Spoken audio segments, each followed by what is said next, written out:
Hello and welcome to enormous learning. तो आज हमारा है lecture number 3 profit and loss का।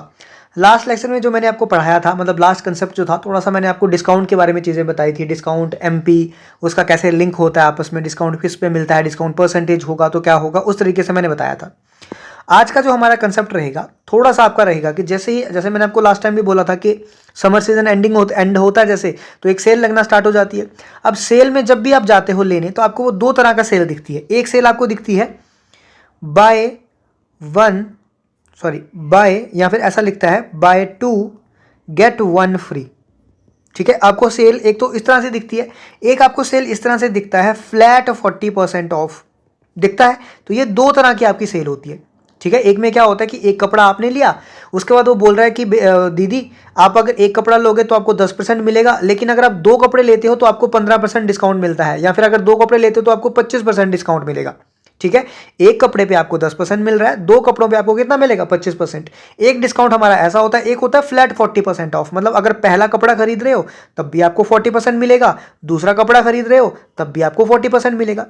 तो इसको हम लोग बोलते हैं क्या, फ्लैट डिस्काउंट। और इसको हम लोग क्या बोलते हैं, ये जो ऊपर वाला है इसको हम बोलते हैं सक्सेसिव डिस्काउंट। मतलब डिस्काउंट पे डिस्काउंट जो होता है उसको मैं क्या बोलता हूं, सक्सेसिव डिस्काउंट बोलता हूं। ठीक है, तो यहां पे मेरे पास दो कंसेप्ट आ गए डिस्काउंट के। एक सेकेंड, हाँ, तो हमारे पास क्या आगे दो कंसेप्ट आ गए यहाँ पे डिस्काउंट के। जब भी मैं डिस्काउंट की बात करता हूं तो मेरे पास दो चीजें आती हैं। सबसे पहला मेरे पास आता है क्या, सक्सेसिव डिस्काउंट। ठीक है, जैसे हमने परसेंटेज में पढ़ा था ना एक सक्सेसिव का केस, वैसे ही यहाँ पे भी है। और एक मेरे पास आता है फ्लैट डिस्काउंट। ठीक है, अब ध्यान से सुनना। मान लो कि मेरे पास डिस्काउंट है, सक्सेसिव डिस्काउंट मतलब डिस्काउंट पे डिस्काउंट, मतलब दो डिस्काउंट है मेरे पास, 10% डिस्काउंट और 10% डिस्काउंट। ठीक है, कितना हो गया आपको देखने में तो क्या लगेगा, देखने में तो आपको लगेगा कि 20% का डिस्काउंट है। यही यहां पे मैं क्या दे देता हूं आपको, फ्लैट 20% ऑफ। फ्लैट 20% का क्या दे दिया मैंने यहां पे, डिस्काउंट दे दिया। तो मैंने मान लिया कि कोई चीज मेरी थी 100 रुपए की। मैंने क्या माना कि कोई चीज मेरी कितने की थी, 100 रुपए की थी। अब जब मेरी 100 रुपए की चीज थी तो पहले मुझे उसमें एक 10% का डिस्काउंट मिला, मतलब अब चीज कितने की रह गई होगी, 90 की रह गई होगी। अब जो डिस्काउंट मिलेगा वो 90 पे मिलेगा, तो 90 पे 10% और डिस्काउंट मिला, मतलब मुझे कितना हुआ, 90 पे 10% और डिस्काउंट मतलब 9 रुपए का। पहले कितना था, पहले 10%, क्योंकि मेरे पास 100 था तो मैंने डायरेक्टली सब्ट्रैक्ट कर लिया, 90 आ गया। अब जब 10% और मिलेगा वो किसका मिलेगा, 90 का। 90 का 10% कितना होता है, 9। इसका मतलब 9 का अगर और डिस्काउंट मिलेगा तो अब मेरे पास कितना रह जाएगा, ये 81 रह जाएगा इसका प्राइस। अगर जो 100 की चीज थी, दो सक्सेसिव डिस्काउंट 10-10 के बाद वो कितने की चीज रह गई, 80 की रह गई। लेकिन अगर मैं 20% डिस्काउंट देता हूं तो मेरा 100 का आइटम कितने का हो जाएगा, 80 का हो जाएगा। मतलब ये मेरा क्या था, मार्क्ड प्राइस था 100 का उसका, ये मेरा क्या हो गया, सेलिंग प्राइस, ये मेरा क्या हो गया, सेलिंग प्राइस। अब आप यहां पे क्या देख पा रहे हो कि इसमें सक्सेसिव के केस में दुकानदार को ज्यादा प्रॉफिट होता है, ज्यादा फायदा होता है। क्यों, क्योंकि वहां वो क्या बेच रहा है, वो 81 की आइटम बेच रहा है, लेकिन फ्लैट में उसको 80 की बेचनी पड़ रही है। इसीलिए वो ज्यादा डिस्काउंट कैसा चलता है, ज्यादा डिस्काउंट ऐसा चलता है कि क्या, buy two get one free. कई बार आपने शोरूम्स के बाहर देखा होता है buy two get 5 free, buy two get 3 free. ऐसे में क्या होता है उनको, ऐसे में उनको ज्यादा प्रॉफिट होता है कंपेयर्ड टू अगर वो फ्लैट डिस्काउंट लगाएंगे तो। ठीक है, फ्लैट डिस्काउंट मतलब जितना बोला है उतना ही उनको देना पड़ेगा। लेकिन यहां पे क्या है, पहले एक डिस्काउंट लगा, फिर जितना आइटम मेरा आया, जितने का प्राइस आया उतना उस पर दोबारा से मेरे पास क्या लगेगा, उस पर मेरे पास दोबारा से डिस्काउंट लगेगा। ठीक है, ये ऐसा हो गया जैसे सिंपल इंटरेस्ट और कंपाउंड इंटरेस्ट होता है ना बाद में, कि इंटरेस्ट पे इंटरेस्ट जब लगता है तो वो कंपाउंड इंटरेस्ट हो गया। सिंपल इंटरेस्ट क्या है कि प्रिंसिपल आइटम पे ही हर बार लगेगा, तो इसलिए ये भी वैसा ही है। ठीक है, सक्सेसिव और फ्लैट, समझ आया आपको। ठीक है, तो इसका मतलब ये हुआ, अगर मुझे यहां से ये कोई पूछे कि यहां पे टोटल डिस्काउंट कितना दिया, ठीक है, यहां पे अगर मुझे पूछे कोई कि टोटल डिस्काउंट कितना मिला, आप बोलोगे कि सर 100 का आइटम था, बेच वो 81 में रहा है, इसका मतलब उसको 19% का डिस्काउंट मिला होगा। लेकिन यहां पे कितना मिल रहा है, 20% का डिस्काउंट मिल रहा है। तो यहां से क्या समझ आया, flat discount is always greater than successive discount. समझ आया, समझ आया आपको। अब ये निकालने का तरीका मेरे पास और भी था। सक्सेसिव वाला वही फॉर्मूला मुझे यूज करना है जो मैं करता आया हूं। ये डिस्काउंट था 10% का, तो मैं क्या लिखूंगा, डिस्काउंट मतलब शूट है तो -10, दोबारा से -10 प्लस -10 इंटू -10 डिवाइडेड बाय 100, जो कि सक्सेसिव का फॉर्मूला होता है। ये आपको पता होगा, परसेंटेज में पढ़ा रखा है। ये 2 0, ये 2 0 गए, कितना बचा, -20, माइनस और माइनस कितना हो गया, ++1, तो कितना दिखा आपको, -19। इसका मतलब कितना डिस्काउंट मिला आपको, 19% का डिस्काउंट मिला होगा। अगर 19% का डिस्काउंट मिला है इसका मतलब सेलिंग प्राइस कितना होगा, 81% पे उसने बेचा होगा। अब परसेंटेज क्योंकि यहाँ पे 100 था तो 81% मतलब कितना आ गया, 81 पे बेचा होगा। समझ आई? तो सक्सेसिव को करने का ये भी एक आपका तरीका जो है वो हो सकता है। अब देखो मेरे पास ये क्वेश्चन है। क्वेश्चन क्या है, an item is sold after successive discount of 20% and 25%, what is the equivalent single discount percentage. अभी आपने थोड़ी देर पहले क्या देखा, यहाँ पे मैंने ये चीज़ देखी, यहाँ से आप एक चीज़ नोट कर सकते हो, एक शॉर्टकट नोट कर सकते हो। मैंने क्या चीज़ देखी, मैंने देखी अगर मेरे पास 2 सक्सेसिव डिस्काउंट दिए हैं, ठीक है, तो जो उनका टोटल डिस्काउंट आएगा वो हमेशा उनके सम के कम आएगा। अगर मैं इनको ऐड कर दूं तो मुझे दिखना चाहिए 20% डिस्काउंट, लेकिन सक्सेसिव के केस में 20 ना दिख के मुझे उससे थोड़ा सा कम दिखेगा डिस्काउंट। ठीक है, जितना भी सक्सेसिव बोला होगा, अगर मुझे बोला है कि उसका इक्विवेलेंट मतलब अगर मैं टोटल कर दूं तो मेरे पास कितना डिस्काउंट बनेगा, तो वो बनेगा दोनों के सम के कम, उससे कम बनेगा, उसके बराबर नहीं बन सकता, उससे ज्यादा नहीं बन सकता, हमेशा उससे कम बनेगा। तो अगर मैं इसको ऑप्शन से ही देखूं तो इस क्वेश्चन को मैं ऑप्शन से ही सॉल्व कर सकता हूं। मेरे पास एक डिस्काउंट है 20, एक डिस्काउंट है 25, मिला के बनता है 45। इसका मतलब इनका जो सिंगल डिस्काउंट जो इक्विवेलेंट बनेगा दोनों का वो हमेशा 45 से कम बनेगा। 45 से कम मेरे पास एक ही ऑप्शन है 40%, तो मैं आंसर इससे भी मार्क कर सकता हूं, बट मुझे तो निकालना पड़ेगा। अब निकालना है तो क्या करेंगे, पहला डिस्काउंट कितना है, क्योंकि डिस्काउंट है तो मैं माइनस लिख सकता हूँ, -20। दूसरा कितना है, -25, प्लस दोनों का क्या आ जाएगा, मल्टीप्लीकेशन। ठीक है, डिवाइडेड बाय क्या आ जाएगा, 100 आ जाएगा। अब सॉल्व करो, 25 से काटूंगा 4, 4 से काटूंगा यहाँ पे 5, ये कितना बन गया, -45। ये माइनस माइनस क्या हो जाएंगे यहाँ पे प्लस, प्लस कितना आएगा 5, तो कितना बन गया यहाँ पे -40, माइनस मतलब डिस्काउंट, तो इसका मतलब 40% का क्या हुआ, डिस्काउंट।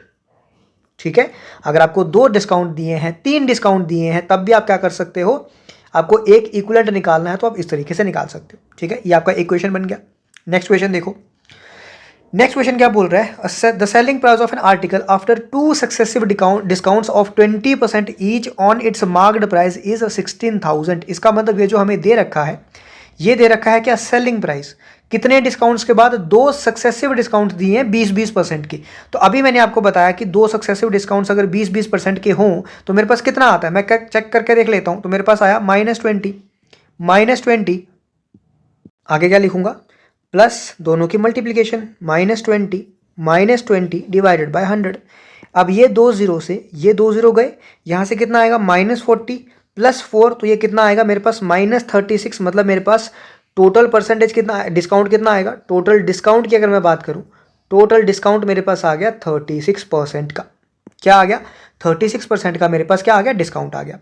ये मुझे क्या दिया, सेलिंग प्राइस। तो मुझे खुद बताओ, अगर मेरे पास 36% का डिस्काउंट आ रहा है, मार्क्ड प्राइस में हमेशा क्या मान के चलता हूं, मार्क्ड प्राइस मान के चलता हूं 100%, उसमें से 36 का डिस्काउंट मिल रहा है, इसका मतलब सेलिंग प्राइस जो है वो कितना होगा, 64%। 64 कैसे, 100 में से 36 मैंने क्या कर दिया, सब्ट्रैक्ट कर दिया, क्योंकि ये तो डिस्काउंट था, डिस्काउंट करके जो मैं बेचूंगा वही तो सेलिंग प्राइस होगा। मतलब 64% की वैल्यू मुझे कितनी दी है, 16,000 के बराबर दी है। 64% की वैल्यू 16,000 के बराबर। मुझे क्या पूछा है उसने, मुझे मार्क्ड प्राइस मतलब मुझे 100% निकालना है। तो यहाँ से मैं अगर देखूँ कि 1% की वैल्यू कितनी होगी, 16,000 डिवाइडेड बाय 64, 16 से मैं काट सकता हूँ, 16 × 4 कितना होता है 64, ये बन जाएगा मेरे पास 1000 डिवाइडेड बाय 4। 100% की वैल्यू किसके बराबर होगी, 1000 डिवाइडेड बाय 4 मल्टीप्लाई बाय 100, 4 से काटूंगा तो 25, ये आ गया 25,000। तो आंसर कितना हो जाएगा, 25,000 इसका आंसर हो जाएगा, मार्क्ड प्राइस। इस तरह से आपको क्वेश्चन को जो है वो निकालना पड़ेगा, सॉल्व करना पड़ेगा। आपको पहले देखना पड़ेगा क्या दिया है, मुझे सक्सेसिव डिस्काउंट दिया था, मैंने उसका टोटल डिस्काउंट निकाला, टोटल डिस्काउंट निकालने के बाद मुझे सेलिंग प्राइस दिया था, तो मैंने टोटल एमपी में से टोटल डिस्काउंट निकाल दिया, तो जो मेरे पास बचा वो मेरे पास सेलिंग प्राइस बचा। अब सेलिंग प्राइस की वैल्यू मुझे 16,000 के बराबर दे रखी है, वहाँ से मैंने 1% की वैल्यू निकाली, क्योंकि मुझे एमपी निकालना था, तो वहाँ से मैंने 100% की वैल्यू निकाली, ये मेरा आंसर आ गया।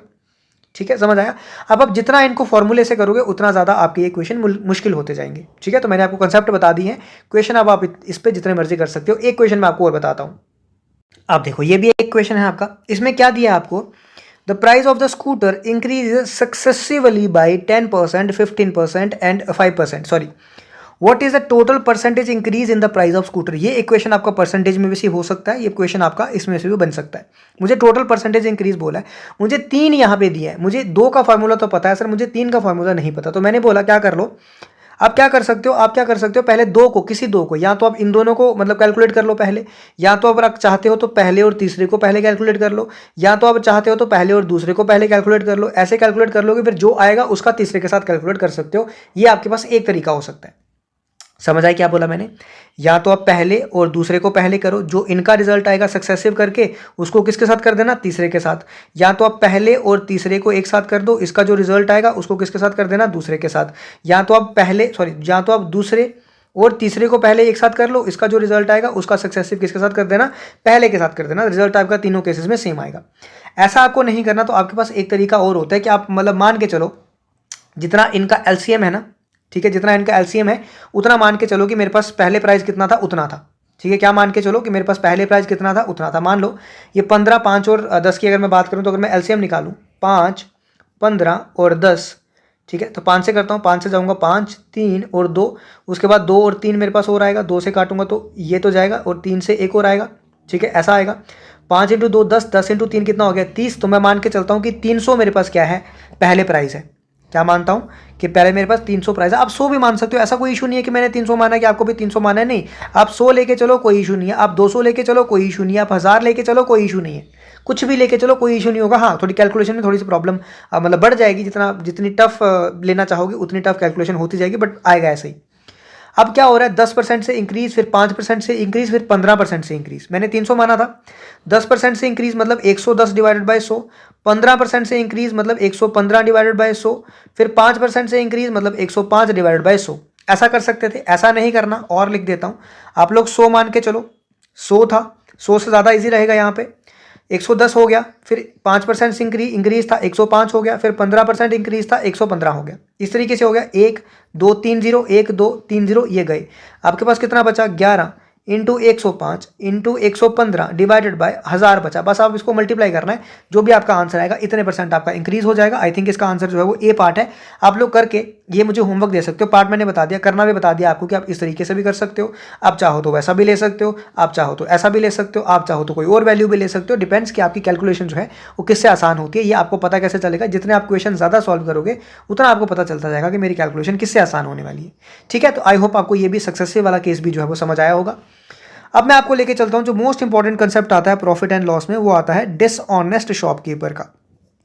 ठीक है, डिसऑनेस्ट शॉपकीपर का। अब देखो ध्यान से, डिसऑनेस्ट शॉपकीपर मतलब बेईमान ये दुकानदार वाला। अब दुकानदार वाला बेईमान कैसे हो सकता है, ये बेईमानी दो तरीके से कर सकता है। कैसे कर सकता है बेईमानी, दो तरीके से कर सकता है। एक तो इसने मुझे सामान देना था 1 किलो, मैं मार्केट में गया, मैंने बोला कि भैया मुझे 1 किलो प्याज दे दो, तो इसने क्या बोला, इसने मतलब अपना जो वो तराजू होता है उस पर 1 किलो प्याज तोले। ठीक है, 1 किलो प्याज जो है वो तोले, लेकिन इसने नीचे एक चुंबक चिपका रखा था, एक मैग्नेट जो है वो चिपका रखा था, जिसकी वजह से 900 ग्राम्स पे ही वो कितना दिखाने लगा मुझे, 1 केजी दिखाने लगा। इसका मतलब कि ये मेरे पास जाती कर रहा है, मेरे साथ ये क्या कर रहा है, डिसऑनेस्ट क्या होता है, मेरे साथ नाइंसाफी कर रहा है एक किस्म का। कैसे, क्योंकि दे मुझे कितना रहा है, ये 900 ग्राम ही दे रहा है, लेकिन दिखा मुझे कितना रहा है कि 1 किलो है। एक नाइंसाफी ये हो गई। अब दूसरी नाइंसाफी या बेईमानी क्या होगी कि अगर ये मेरे को देगा 1 किलो ही, ठीक है, दिया इसने 1 किलो ही, लेकिन इसने क्या बोला, मार्केट में सारी जगह प्राइस जो है वो प्याज का मान लो 20 रुपये केजी चल रहा है, लेकिन इसने बोला कि अभी अभी प्राइस जो है वो इंक्रीज हो चुका है, अब प्राइस जो है वो 22 रुपये केजी हो चुका है। तो इस केस में भी ये मेरे साथ क्या कर रहा है, बेईमानी कर रहा है। तो बेईमानी दो तरीके से हो सकती है। एक तो वो या तो मुझे सामान कम देता है, या तो मुझे क्या करता है, सामान तो सेम देता है लेकिन उसके पैसे ज़्यादा ले लेता है। ये दो तरीके की बेईमानी हो सकती है।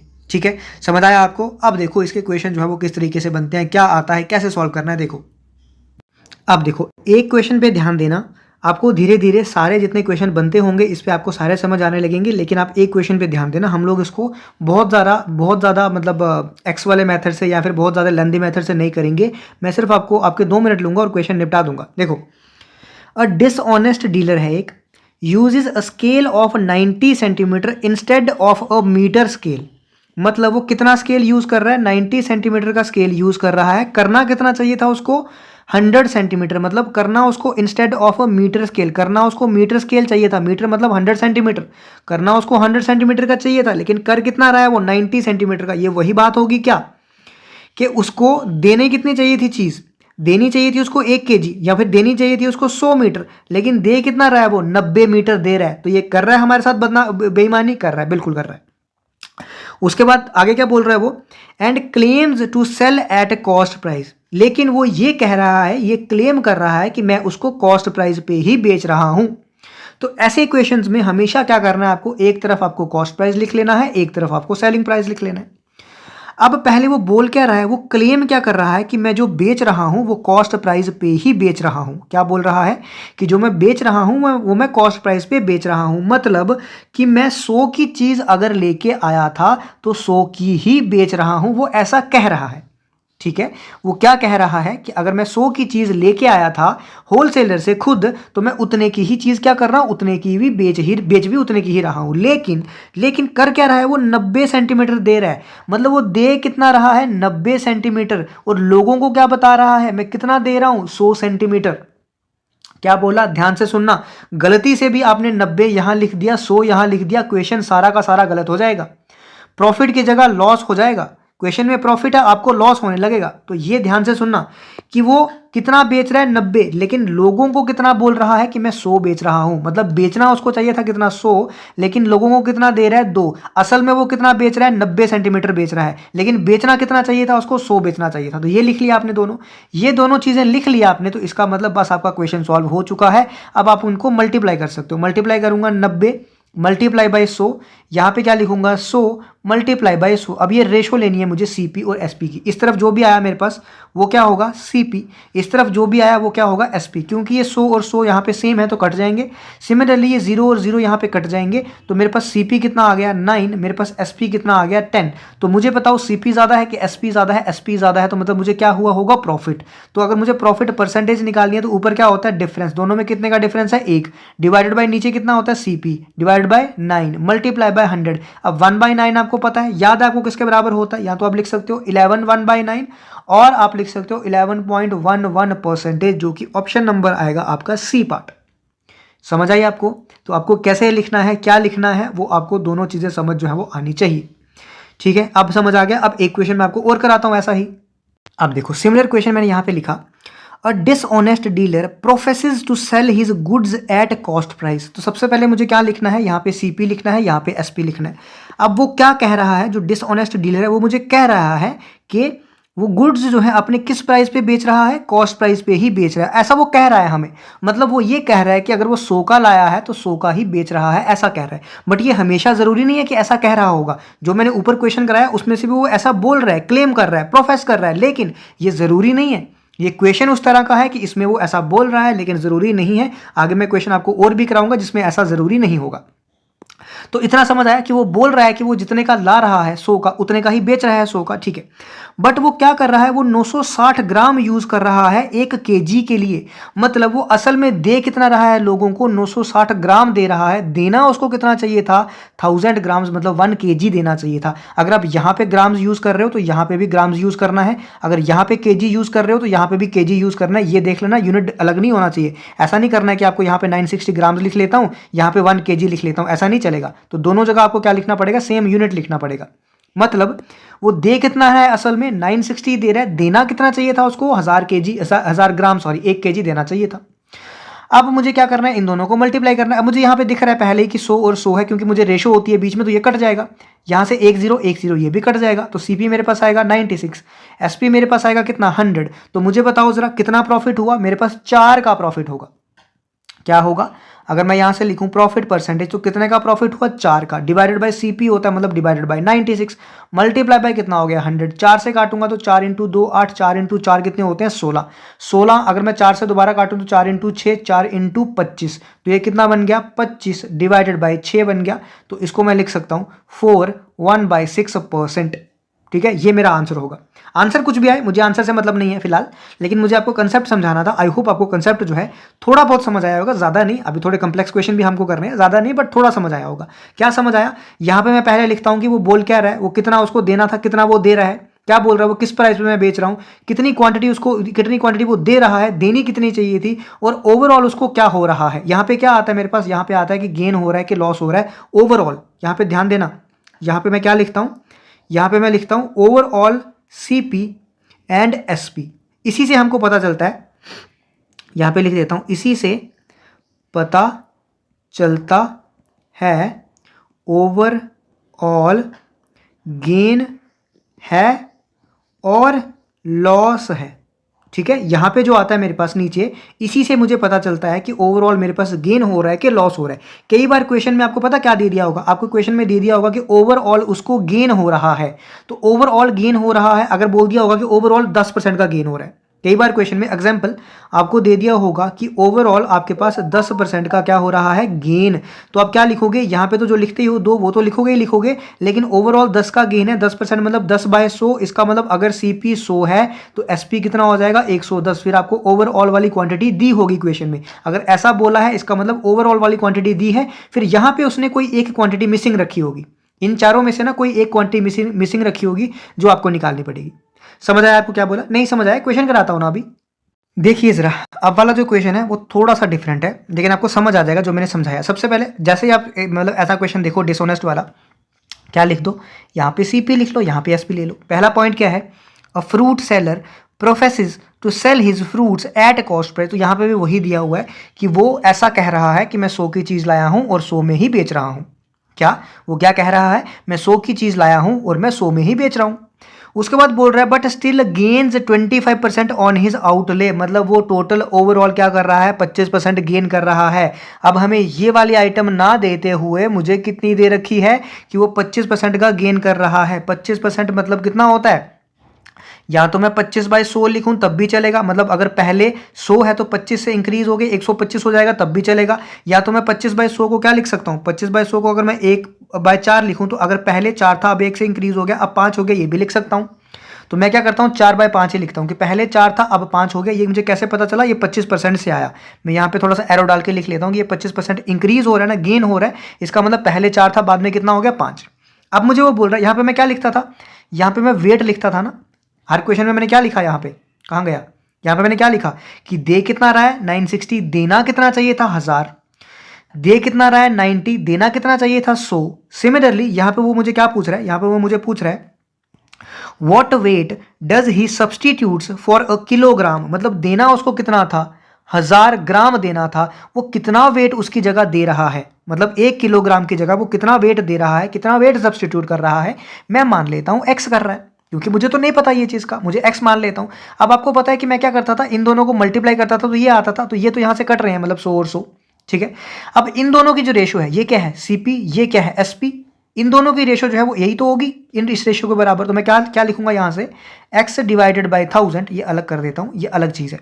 यहाँ से ये आया X डिवाइडेड बाई 1000 जो है वो किसके बराबर होगा 4 डिवाइडेड बाई 5। यहाँ से X किसके बराबर आ गया 4 डिवाइडेड बाई 5 मल्टीप्लाई बाई 1000। 5 से काटूंगा 2 तो ये आ गया 200, तो ये कितना आ गया मेरे पास 800 आ गया। इसका मतलब 800 ग्राम वो दे रहा है। X कितना आ गया 800, इसका मतलब वो क्या दे रहा है 800 ग्राम दे रहा होगा। समझ आई। अब आपको अगर क्रॉस वेरीफाई भी करना है कि 800 और 1000 रख के ये 4/5 आता भी है कि नहीं, तो यहाँ 800 और 1000 है ना, मैं चेक कर लेता हूँ यहाँ पे, मैं यहाँ पे क्रॉस वेरीफाई इसको कर लेता हूँ। क्या यहाँ पे आ रहा था 800, यहाँ पे कितना आ रहा था 1000, तो अगर मैं 20 से 20 काटूं कटेगा, 2 से काटूंगा तो 2 से 5, 2 से काटूंगा तो 4, क्या 4/5 आ रहा है, क्या आ रहा है, तो यही तो आंसर था मेरे पास। ठीक है, तो क्रॉस वेरीफाई भी आप चाहो तो कर सकते हो। अब आई थिंक आपको ये कंसेप्ट जो है वो क्लियर हो गया होगा कि किस तरह से हमको इस क्वेश्चन को सॉल्व करना रहता है। ठीक है, इन सब के और क्वेश्चन भी मैं आपको कराऊंगा, बट वो मैं PYQ सेशन में ना, मतलब लास्ट का PYQ सेशन होता है उसमें ले लूंगा सारे के सारे क्वेश्चन और जो बचते हैं।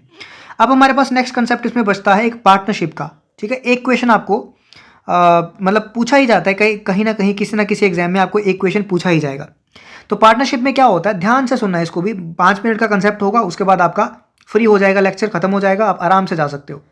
अब थोड़ा सा मैं आपको बैंक की तरफ लेके चलता हूँ कि मान लो मैं बैंक में गया। ठीक है, 2 बंदे बैंक में गए, मान लो एक बंदा A है एक बंदा B है, दोनों कहाँ गए बैंक में गए।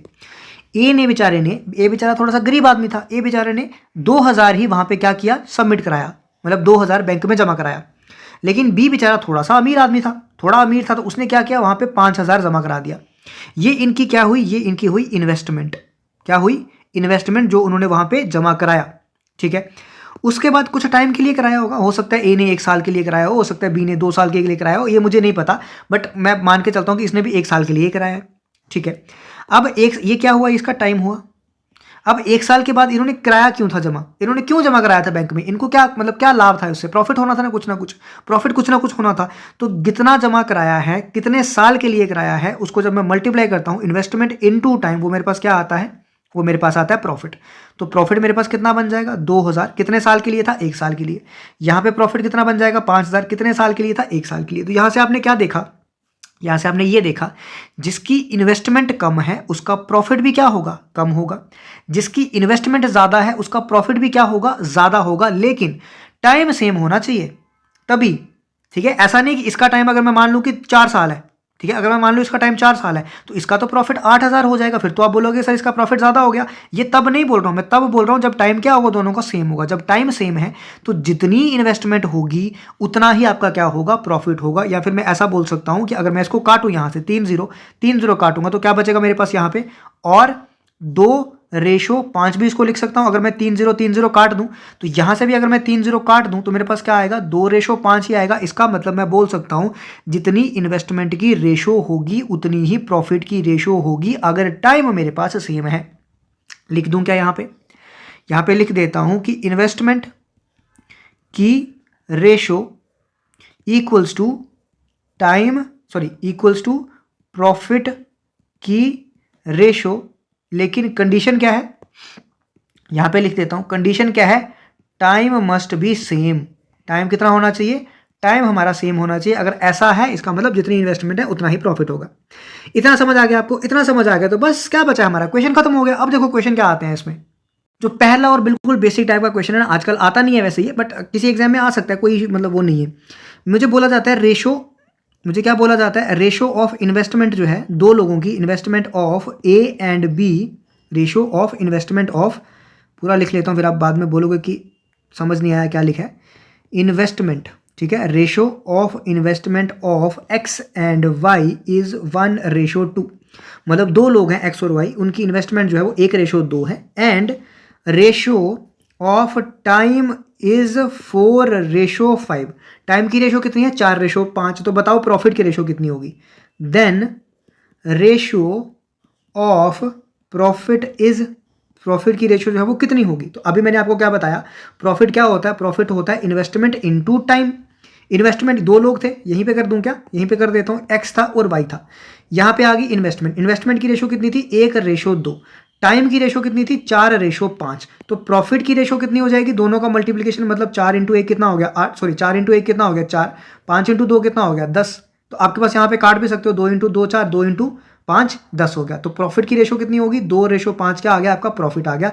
ये आपका बिल्कुल बेसिक सवाल है। आप चाहते तो यहाँ से भी कट कर सकते थे कि 2 × 1 2 होता है और 2 × 2 4 होता है, तो सिर्फ यहाँ पे 2 बचता और सिर्फ यहाँ पे 5 बचता। बट जैसे जैसे आप आगे बढ़ते जाओगे, क्वेश्चन करते जाओगे, आपको ऑटोमेटिकली ये समझ आने लगेगा।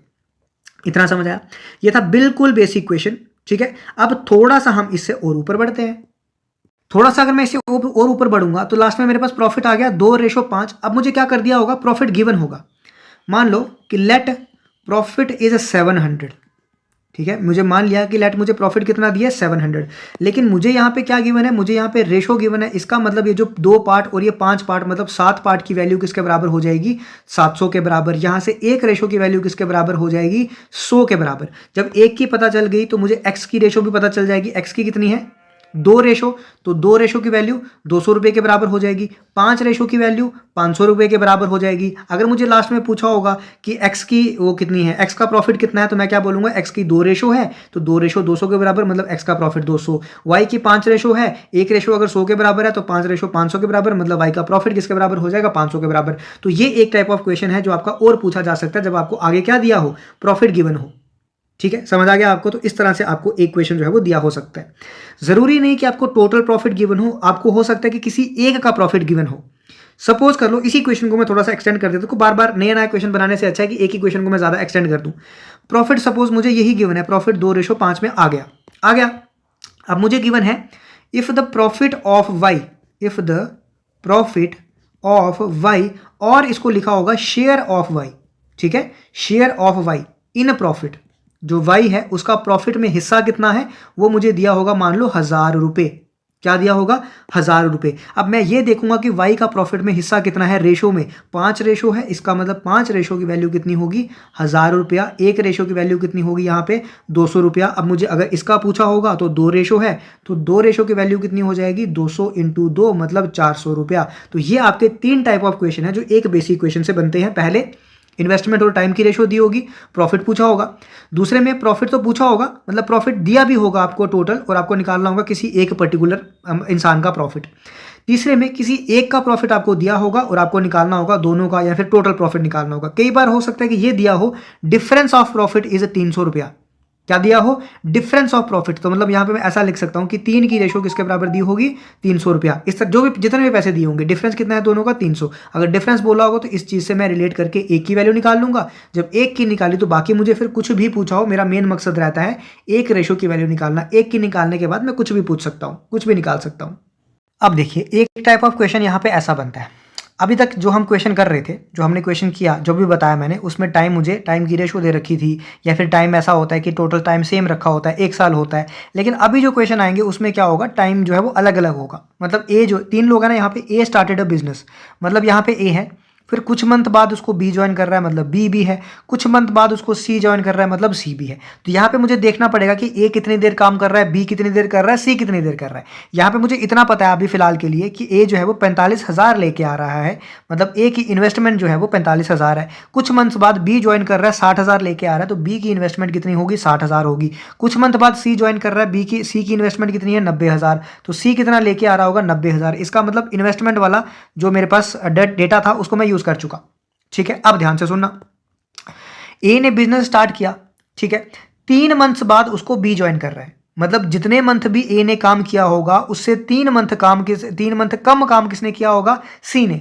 ठीक है, काम या फिर 3 मंथ कम इन्वेस्ट कितने किया होगा, बी ने। क्यों, क्योंकि बी जो है वो 3 महीने बाद आ रहा है, और यहाँ पे लास्ट में क्या बोला है उसने, at the end of the year. इसका मतलब टोटल जो है ये कितने देर के लिए बोल रहे हैं, 1 साल के लिए बोल रहे हैं, 1 साल मतलब 12 महीने के लिए बोल रहे हैं। तो यहाँ पे मैं क्या लिखूंगा, 12 लिखूंगा। ठीक है, इसका मतलब ए जो है वो कितनी देर के लिए इन्वेस्ट कर रहा है, 12 महीने के लिए इन्वेस्ट कर रहा है। बी जो है वो 3 महीने बाद आ रहा है, अगर 3 महीने बाद आ रहा है तो बी कितने महीने तक इन्वेस्ट कर रहा होगा, 12 से 3 महीने कम, तो कितने हो गए, 9 महीने। सी जो है वो 6 महीने जो है वो कम, मतलब सी जो है वो क्या कर रहा है, आफ्टर अनदर 6 महीने, मतलब उसके और 6 महीने बाद, किसके, बी के। ठीक है, बी कितने महीने कर रहा होगा, 9 महीने, इसके और 6 महीने बाद, मतलब कितने महीने बचे, टोटली 3 ही महीने बचे। तो सी जो है वो कितनी देर के लिए इन्वेस्ट कर रहा होगा, 3 महीने के लिए इन्वेस्ट कर रहा होगा। ये आपका यहाँ पे थोड़ा सा कंफ्यूजिंग पॉइंट था, तो ये आपका टाइम आ गया। अब आपको दोनों को मल्टीप्लाई करके क्या निकालना होता है, आपको पता है रेशो निकलती है, लेकिन मुझे यहाँ पे क्या दिख रहा है, मुझे यहाँ पे 3 जीरो दिख रहे हैं, 3 जीरो दिख रहे हैं, 3 जीरो दिख रहे हैं, तो मैं पहले ही काट लेता हूँ। उसके बाद मुझे और भी चीजें दिख रही हैं जो कटती हैं, जैसे यहाँ पे 3 दिख रहा है, 3 इंटू 1 कितना हो गया, 3, 3 इंटू 3 कितना हो गया, 9, 3 इंटू 4 कितना होता है, 12, तो ये भी मुझे दिख रहा है कट रहा है। उसके बाद मैं कहीं और देखूं तो और भी कुछ चीजें मुझे कटती हुई दिख रही हैं, बट स्टिल मैं आपको ज्यादा कंफ्यूज नहीं करना चाहता, मैं यहाँ पे लिख लेता हूँ 45 into 4 ratio 60 into 3 ratio 90 into 1। अब मुझे दोबारा दिख रहा है कि 3 से चीजें कटती हैं, तो 3 से कटती हैं तो 3 इंटू 30 आ जाएगा, 3 से कटती हैं तो 3 इंटू 1 3 कटेगा, 3 इंटू 15 कितना होता है, 45, तो ये कटा। अब दोबारा से ये 3 से और कटता है तो और काट लेता हूँ, 3 इंटू 10 करूंगा तो 30 होगा, 3 इंटू 20 करूंगा तो 60 होगा, 3 इंटू 5 करूंगा तो 15 होगा। अब दोबारा मुझे दिख रहा है कि ये चीज़ें 5 से कटती हैं, तो 5 इंटू 1 5, 5 इंटू 4 20, 5 इंटू 2 कितना हो गया, 10। अब 2 से ये दोबारा कटता है तो 2 इंटू 1 2, 2 इंटू 2 4, 2 इंटू 2 4, तो कितना बचा फाइनली मेरे पास, 2:1। ये मेरे पास जो भी चीज़ आई इसको मैं क्या बोलूँगा, प्रॉफिट बोलूँगा। ठीक है, ये मेरे पास जो भी रेशो आई ये क्या बोलूँगा, प्रॉफिट। अब मैंने आपको बताया कि क्या दिया होता है, at the end of the year they made a profit of 16,500। यहाँ पे मैंने आपको बताई चीज़ कि एट द एंड अब उसको क्या दिया होगा, प्रॉफिट दिया होगा, मतलब टोटल सबका प्रॉफिट। यहाँ पे 2 लोग थे, यहाँ पे क्या थे, 2 लोग थे, तो मैंने दोनों को ऐड करके प्रॉफिट के बराबर किया। लेकिन यहाँ पे कितने लोग हैं, 3 लोग हैं, तो 3 लोगों की रेशो कितनी है, 2 2 4 और 1 5। इसका मतलब 5 रेशो की वैल्यू मुझे किसके बराबर दी है, 16,500 के। तो 5 की वैल्यू आ जाएगी 16,500 के, यहाँ से 1 की वैल्यू आ जाएगी 16,500 डिवाइडेड बाय 5। मुझे क्या निकालना है, प्रॉफिट ए का। ए की कितनी रेशो है, 2, मतलब मुझे 2 रेशो की वैल्यू निकालनी है। एक की कितनी है, एक की मेरे पास ये आ गई, 2 की कितनी हो जाएगी, 16,500 डिवाइडेड बाय 5 मल्टीप्लाई बाय 2। इसको मैं अभी कट कर सकता हूँ, कट करूंगा तो 5 से जाऊंगा तो 5 इंटू 3 15, एक बचा 15, दोबारा से 5 इंटू 3 कितना होगा, 15, 2 0 आ गया, तो कितना बन गया, 6600। इसका मतलब ए का प्रॉफिट क्या लिखता हूँ, ए का प्रॉफिट जो मेरे पास बना वो कितना बना, 6600। ठीक है, इतना समझ आया आपको, तो ये मेरे पास आंसर हो जाएगा। देखते हैं कहीं ऑप्शन में है क्या, हाँ बिल्कुल, ए ऑप्शन है हमारे पास। इसी तरीके से इसका दूसरा पार्ट क्या पूछ सकते थे कि बी का कितना प्रॉफिट होगा, तो बी का भी कितना होगा, क्योंकि 2 रेशो ही है तो बी का भी सेम प्रॉफिट होगा। अगर मुझे पूछा होता एक का, तो एक का कितना होता, यहाँ से एक का मैं यहाँ से कट करके जब निकालता तो वो 3300 आता, तो वो मेरे पास कितना हो जाता, एक का प्रॉफिट हो जाता। कई बार क्वेश्चन में बोला होता डिफरेंस बिटवीन बी एंड सी के प्रॉफिट का डिफरेंस जो है वो इतना दिया हुआ है, इसका मतलब इन दोनों का डिफरेंस है कितना, एक रेशो की वैल्यू मुझे दी होती, मुझे जो भी पूछा होता मैं यहाँ से निकाल सकता था। ठीक है, आई होप आपको समझ जो है वो आ गया होगा कंसेप्ट के बारे में। एक और क्वेश्चन इसमें बनता है, फिर हमारा पार्टनरशिप भी जो है वो खत्म हो गया। अब देखो एक टाइप ऑफ क्वेश्चन ये बनता है, इस क्वेश्चन में आपको थोड़ा सा सावधान रहने की जरूरत है, ध्यान से सुनना क्या है, बस अगले 2-4 मिनट और आपका चैप्टर खत्म। A, B and C started a business each investing 20,000। 3 लोगों ने बिजनेस स्टार्ट किया, ए भी था साथ में, बी भी था साथ में, सी भी था। ठीक है, इन्होंने बिजनेस स्टार्ट किया जिसमें इन्होंने 20,000 रुपया इन्वेस्ट किया, तो इसने, इसका मतलब ए ने भी 20,000 इन्वेस्ट किया होगा, बी ने भी 20,000 इन्वेस्ट किया होगा और सी ने भी 20,000 इन्वेस्ट किया होगा। आगे वो बोल रहा है आफ्टर 5 मंथ्स ए विदड्रू 5,000। अब 5 मंथ के बाद ए जो है वो 5,000 निकाल लेता है, इसका मतलब ये जो 20,000 थे ना, ये सिर्फ 5 मंथ के लिए ही इन्वेस्ट कर रहा है। ठीक है, 20,000 सिर्फ 5 मंथ के लिए इन्वेस्ट किए, 5 मंथ के बाद उसने 5,000 निकाल लिए। जब उसने 5,000 निकाल लिए तो अब बचे कितने, अब उसके पास 15,000 बचे होंगे, बचे कि नहीं, इतना समझ आया आपको। ठीक है, लास्ट में पहले ये देखो कितने साल की बात की है, 1 साल की, तो 5 महीने अगर यहाँ पे इन्वेस्ट कर दिया है ऑलरेडी, तो कितने महीने बचे मेरे पास, 12 टोटल होते हैं, तो 7 बचे, तो यहाँ पे क्या लिख दूंगा, 7 महीने लिख दूंगा। अगर मुझे 2 साल दिए होते, यहाँ पे 5 महीने होते, क्योंकि 2 साल में 24 मंथ्स होते हैं, फिर मैं यहाँ पे 7 की जगह क्या लिखता, 19 लिखता। समझ आया आपको, लेकिन अभी क्या लिखूंगा, 7 लिखूंगा। ठीक है, उसके बाद बी जो है वो भी 4,000 निकाल लेता है, इसका मतलब बी भी जो है वो 5 मंथ के लिए 20,000 रखता है, उसके बाद वो क्या करता है, 4,000 निकाल लेता है, इसका मतलब अब उसके पास कितने बचेंगे, यहाँ पे 16,000 बचेंगे, कितने साल के लिए, सॉरी कितने मंथ्स के लिए, वही 7 मंथ्स के लिए। ठीक है, तो बीच में क्या आ जाएगा, प्लस, क्योंकि इतने अभी उसके पास बच रहे हैं। सिमिलरली सी भी जो है वो 5 महीने तक ये इन्वेस्ट करता होगा, लेकिन सी आगे क्या कर रहा है, सी इन्वेस्ट 6,000 ज़्यादा, ए और बी निकाल रहे थे लेकिन सी ने और डाल दिए पैसे। जब सी ने और पैसे डाल दिए, पहले 20,000 था, अब सी ने 6,000 और डाल दिया, अब उसके पास बन गया 26,000 अगले 7 महीने के लिए। समझ आया आपको, ये मेरे पास बन गया इन्वेस्टमेंट और टाइम दोनों का बन गया, क्योंकि टाइम को भी मल्टीप्लाई कर रहा हूँ ना साथ में, तो इन्वेस्टमेंट और टाइम दोनों आ गए। अब जब मैं इसको ऐड करूंगा, 5 × 20 कितना होता है, 100, तो ये मेरे पास आ गया 100, आगे 3 जीरो और है तो 3 जीरो यहाँ पे आ गए। अगर आप ऐसा नहीं चाहते, आप चाहते तो इसको 3 जीरो को यहाँ काट भी सकते थे, क्योंकि आप दिख रहा है यहाँ पे भी 3 जीरो है, यहाँ पे भी 3 जीरो है, यहाँ पे भी 3 जीरो है, यहाँ पे भी 3 है, यहाँ पे भी 3 है, यहाँ पे भी 3 है, मैं काट भी सकता था, तो मैं उसी तरीके से करता हूँ। ठीक है, या फिर ऐसे ही रखता हूँ अभी। ठीक है, ये कितना आ गया मेरे पास, ये, हाँ एक सेकेंड को, 100 आ गया और एक सेकेंड, कितने जीरो थे, 1 2 3 4 और 2 उसके 6। ठीक है, तो ये 1 लाख बन गया, प्लस 15 × 7 कितना होता है, 105, तो 105 और 3 जीरो और थे, इतना बन गया। ठीक है, उसके बाद दोबारा यहाँ पे क्या आएगा, 1 लाख तो आएगा ही आएगा। ठीक है, कितना आ गया, प्लस 16 × 7, 16 × 7 कितना होता है, 112, तो प्लस मेरे पास 112 और 3 जीरो आ गए। यहाँ पे कितना आएगा मल्टीप्लाई करके, वो 1 लाख तो आएगा ही आएगा, प्लस 26 × 7, 26 × 7 होता है 182, तो 182,000 आएगा। अब जब मैं इसको ऐड करूंगा दोनों को, तो मेरे पास कितना आएगा, 205,000, इनको ऐड करूंगा तो आएगा 212,000, इनको ऐड करूंगा तो सॉरी 282,000। अब 000 कैंसिल, तो मेरे पास रेशो कितनी बची यहाँ पे, 205 रेशो 212 रेशो 282, ये मेरे पास रेशो बची। अब मुझे बोला है टोटल प्रॉफिट दिया है 6,999,000 के, टोटल प्रॉफिट मतलब ये रेशो प्लस ये रेशो प्लस ये रेशो मिलके। तो जब मैं तीनों को ऐड करता हूँ, 205 प्लस 212 प्लस 282, ये बनता है मेरे पास कितना रेशो, ये मेरे पास बना 699।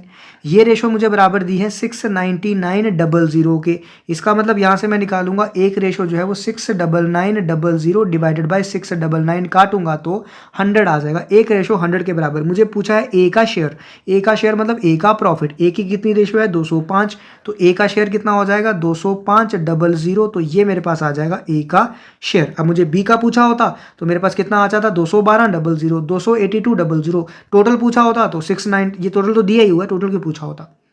समझ आया? तो इस तरह का क्वेश्चन हो सकता है। अब ये ज़रूरी नहीं है कि हर बार यहाँ पे विथड्रू होगा, हो सकता है कि कई बार ए जो है वो पैसे डाल रहा होगा, तो अगर 5,000 डाल रहा होता तो 20 से 25 हो जाते हैं, मैं 25 लिखता फिर यहाँ पे। बी ए निकाल, कुछ ऐसे मतलब आपको कंफ्यूज करने के लिए कुछ दिया हो, कभी ए डाल रहा होगा, कभी निकाल रहा होगा, कभी बी पैसे डाल रहा है, कभी बी पैसे निकाल रहा है, कभी सी पैसे डाल रहा है, कभी सी पैसे निकाल रहा है। इस तरीके से आपको कंफ्यूज करने के लिए जो भी दिया होगा आपको उस हिसाब से अब मल्टीप्लाई कर सकते हो, जितने मंथ बचे उस हिसाब से मल्टीप्लाई कर सकते हो। ठीक है, तो आई होप आपको लेक्चर जो है आज का भी अच्छा लगा होगा, आपको चीज़ें पसंद आई होंगी। दो कंसेप्ट मैंने आपको यहाँ पे क्लियर किए, एक तो प्रॉफिट एंड लॉस का, सॉरी पार्टनरशिप का क्लियर किया, और दूसरा मैंने डिसऑनेस्ट शॉपकीपर वाला क्लियर किया, थोड़ा बहुत मैंने डिस्काउंट का भी क्लियर कर दिया। आई होप आपको कंसेप्ट क्लियरिटी हुई होगी। अगर आप हमारे चैनल पे न्यू हो तो चैनल को सब्सक्राइब कर सकते हो, और व्हाट्सएप और टेलीग्राम ज्वाइन कर सकते हो आगे के लेक्चर्स की अपडेट के लिए। ठीक है, तो आज के लिए इतना ही हम लोग रखते हैं। Thank you.